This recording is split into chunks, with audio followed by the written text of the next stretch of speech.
భయంకరమైన సమయం. ఆకాశమంతా చీకటి కమ్ముకుపోయింది. ఝూమ్ ఝూమ్ ఆరతం వీస్తుంటే పశువులకు పక్షులకు భీతి వాటిల్లింది.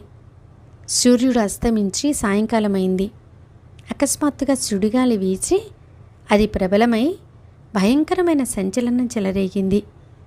మేఘాల ఉరుములు, విజృల్లతల మెరుపులు, గాలి యొక్క భయంకర శబ్దం, పెద్ద వర్షం, ముసలధారలతో మేఘాల వర్షం, టపటపమని వడగళ్ల చప్పుడు.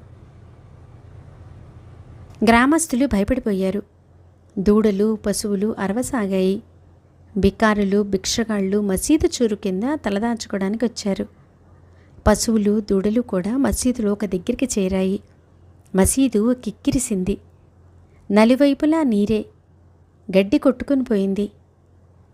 కళ్ళాలలోని పంటంతా తడిసిపోయింది. జనం ఆందోళన పడ్డారు.